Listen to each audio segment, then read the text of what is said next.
Forgive me for expressing my often paranoid thoughts, which can verge on sea theories, which is the very last thing I actually want to encourage. I recorded this a few months ago, but wanted the dust to settle before augmenting and publishing it. You may be aware I received a YouTube strike warning for violating their sexual and nudity policy. That I don't feel able to use the actual name of this policy speaks volumes. Apparently it's YouTube's job to make sure that YouTube is a safe place for all, implying that children would be harmed by my post. Whatever my violation, the punishment is out of all proportion to the alleged crime. But the actual violation is so ridiculous, most free-thinking people would find it laughable, involving a stylised painting of a Papuan woman. In banning paintings, this is part of the counterculture movement, which is meant to be supporting the rights of minorities. But then we've become used to companies and politicians using rhetoric which mean the exact opposite of what it seems. For example, stakeholder capitalism. After all, if we cared so much about protecting children, why haven't the visitors to Little St James been rounded up and prosecuted? This came after regular attempts by YouTube to demonetise my content without letting me know. When challenged, 90%, maybe more, of my challenges are upheld. I've also received 2 scurrilous copyright claims. Again, both were disproved, but the second caused great damage to the success of the vlog in question. But I would like to put this in context. I appear, or at least in my paranoid mind, to have been at the leading edge of rather concerning global trends for a very long time. I also want to make it clear I'm not whinging. These are global trends that will affect us all.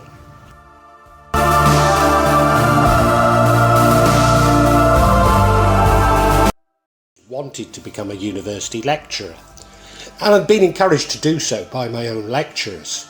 I finished my first degree and was accepted for a master's with a discretionary grant. But when I was completing my degree, Margaret Thatcher became Prime Minister, and before I could begin my master's, the grant was scrapped. After many years of working and taking additional qualifications, I got my wish and a job at a university. Amazingly, I ended up at a very prestigious international business school, but not such a prestigious job. In fact, the job was temporary and somewhat casualised. This meant that rather than do what I was contracted to do, I was encouraged to make money for the business school. I was highly effective at this, given my work experience. But the more effective I was, the more they wanted, which paradoxically meant that the further away I was pushed from a permanent contract. And indeed provided with the resources to make money as effectively as I could have. You see, academia had brought in the research selectivity system, which meant that academics were judged on the number of high-ranked academic journal articles they wrote. Not only was this the beginning of the commercialisation of academic research, it reinforced the atomisation of knowledge and encouraged the malpractice and indeed fraud in academic research, which is now all too apparent, so that now academia has been marginalised, that we no longer trust its output.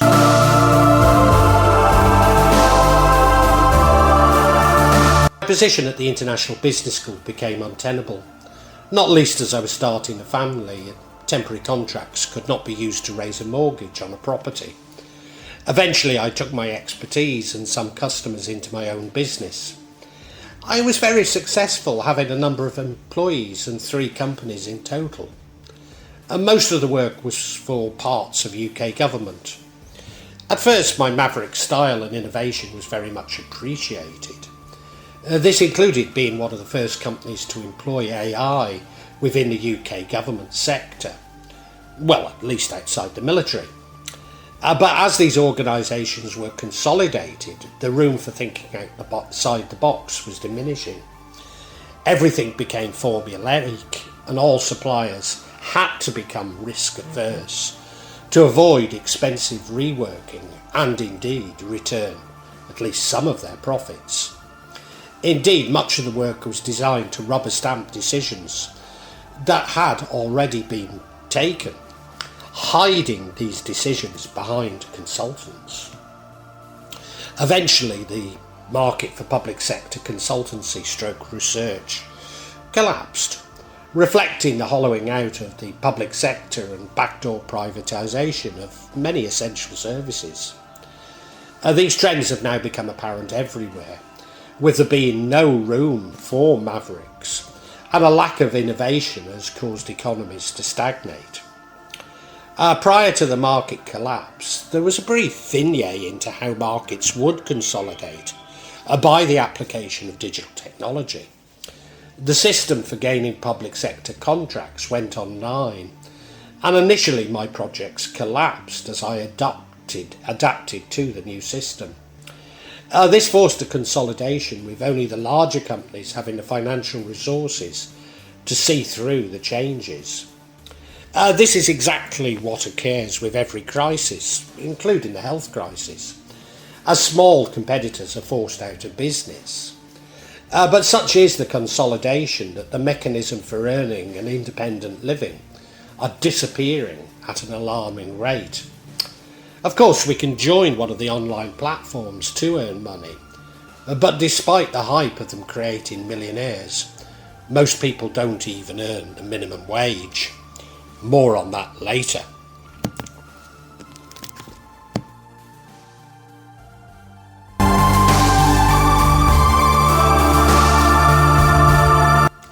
The ending of my businesses precipitated my move to Indonesia. But to anyone contemplating moving continents, think very carefully about it. Emigrating appears to signal to managers at government and service providers that you are there to help them meet their targets. Erroneous tax bills and service charges kept appearing. Eventually I had to settle my bills, a year's living expenses in Indonesia, or become an international fugitive. This exposed the degree to which government and former services, has become what they believe commercialised. This includes employees lying and acting fraudulently. Maybe this is not the government's intentions, but in setting performance targets, managers have adopted these behaviours, especially on easy targets like the underprivileged and those emigrating. Or could it be a part of a wider policy to prevent people from emigrating? Certainly adjusting to Indonesia has not been made easy by the Indonesian government. Despite having spent as much as the cost of my house in Jakarta on my residence, my status is still that of a temporary resident. I would like to get Indonesian nationality, but the cost is prohibitively expensive, especially having already spent so much. I say the cost of my house, but neither of my homes are in my name, despite having paid for them. Foreigners not being allowed to own land in Indonesia. But maybe the greatest impact on me is that by the time I got to Indonesia, my status as a temporary resident meant that I couldn't earn money. Now I had and still have some savings from the businesses and sale of UK assets. This affords me a somewhat frugal lifestyle in Indonesia. I say frugal, and I've become something of a hermit, growing my own food and medicines. Just maybe this is a gift from Allah, as it's looking like a very sensible move now. Indeed, my experience in Indonesia seems to be a microcosm of wider trends across the world.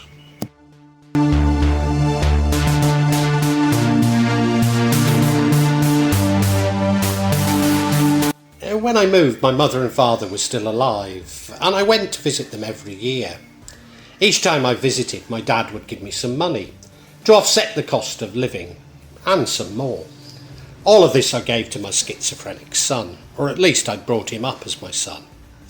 But every time I attempted to deposit money at the RBS branch, I was questioned about where the money had come from and told that my dad should not keep so much cash outside his bank.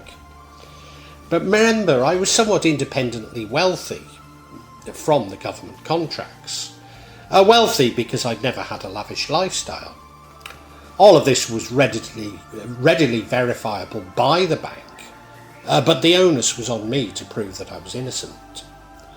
Of course, this is supposedly an anti-money laundering strategy, but the Panama and Pandora Papers suggest that the elite move money around at ease, and that this appears to be increasing.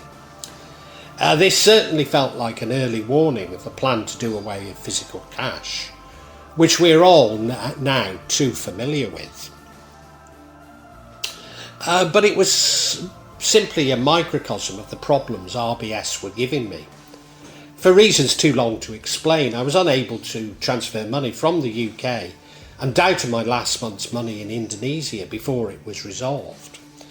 The resolution came from the physical intervention of a person, but these backups no longer exist. In fact, all the checks and balances against abuse of the customer and the citizen are disappearing, and we're hurtling towards digital authoritarianism. I got used to problems with RBS, but eventually they closed my account, long before it became apparent the UK banks were doing the same to many people. I might add that the bank still had a lot of savings in it, so their reasons cannot be commercial, if we are to believe banks about how they actually make money. But it also highlighted how money and our ability to access and spend it was becoming an instrument of surveillance and control. Eventually both my mother and father died, but not without a little assistance from the National Health Service. My power of attorney appeared to be important, as though such policies had been planned many years previously.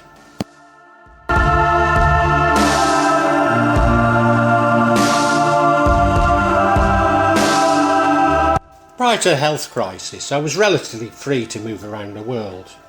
Flights were cheap and I'd visit my mum and dad every year and take 2 holidays, normally in Bali and maybe a few nights in Jogja.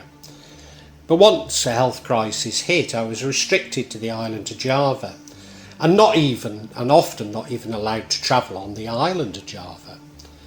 This was all enforced by an app which restricted access to public buildings, shopping malls and airports. This included buildings you would need to enter for a new passport and visa. So international transport was impossible for me for some 3 years. The tyranny was absolute, with no leeway, nor room for leeway. Such digital authoritarianism becoming a foretaste of what is to come for us all. I say that, but I should add that few people in rural areas were able to download and use this app because they didn't have modern enough smartphones, and the coverage of the mobile systems was not strong enough to support them.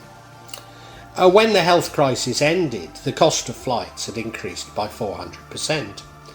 But worse still, I was no longer able to book flights without massive problems, as multiple servers checked my details, by which time the flight is full. And maybe it is without travelling for 3 years the system I used to use are no longer appropriate. Also, many airlines I used have been forced off the routes I use. But I have to say I'm finding it increasingly difficult to actually buy anything, even when I'm reluctantly prepared to use a card.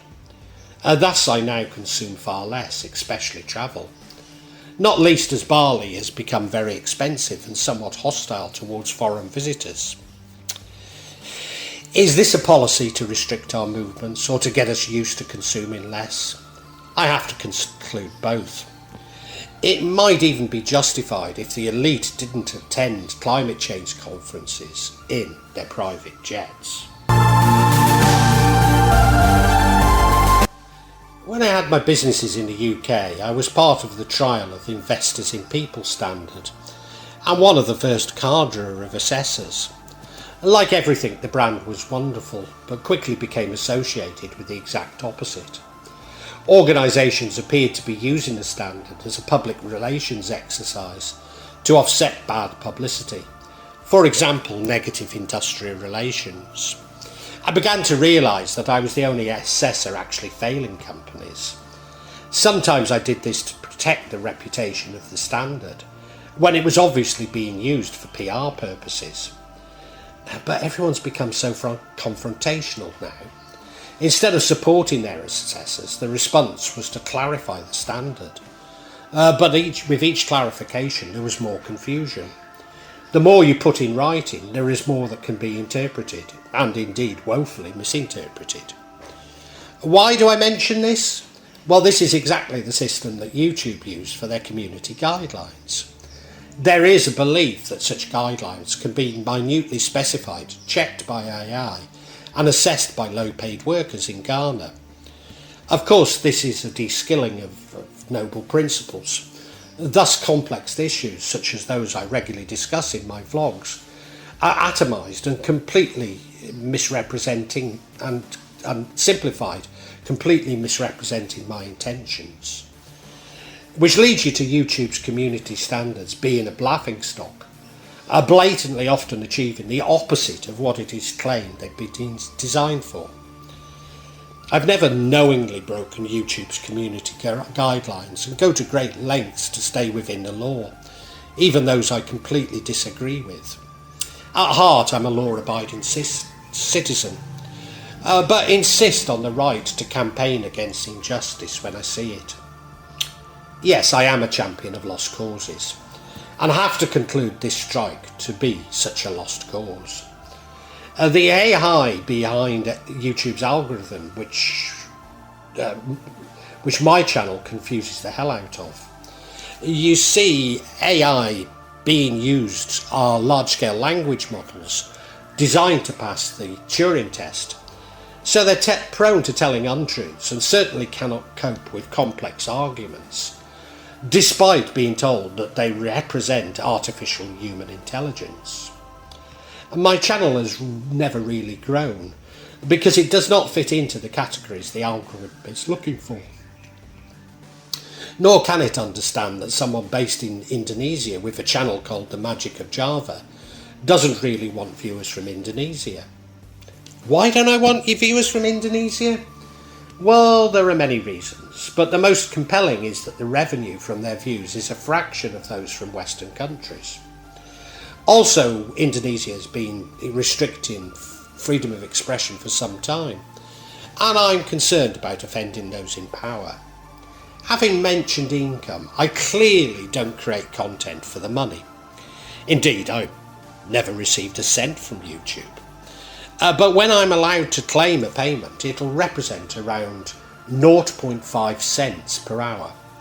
Yes, 0.5 cents per hour. And my experience of Discogs and eBay is little better after taking out the cost of the product. Like professional football, celebrities, and maybe all industries, there are a handful of millionaires, even billionaires, and vast armies earning very little. Of course, these platforms would argue if you did this or did that, you would earn more money. And yes, I do know of some ways whereby I could, but it would be selling my soul.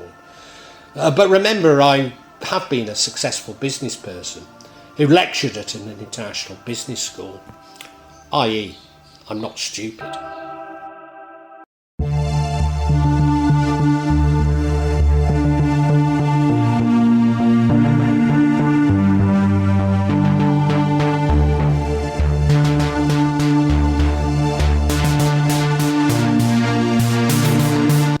Should I be bitter with YouTube? Well, whatever I may think, this has all been imposed upon them. New digital community guidelines are being coordinated the world over. I must resist, and I don't think I can say this word, but sea theories, and the ideas of an evil genius or even cadre of evil geniuses. But make no mistake, these new guidelines are being coordinated by governments around the world. I actually believe these are a natural product of the psychopathic assumptions having taken over every aspect of human life. Of course, YouTube's limbic capitalism strategy, getting us all addicted to their platform, does contribute to this. This is the reason why I put in 70 hours per week for over 3 years as a content creator. And even more if you include writing my books. But a part of this psychopathic thinking means that YouTube executives have a legal responsibility for profit maximisation.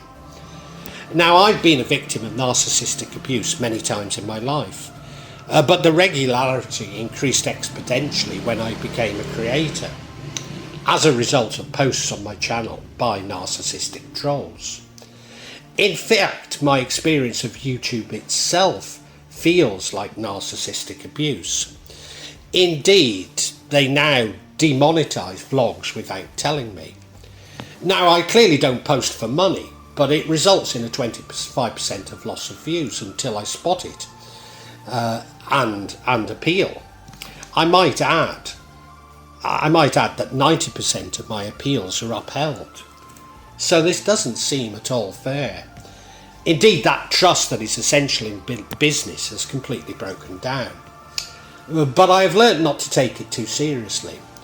I must never let it make me feel like a victim, or that I'm being singled out.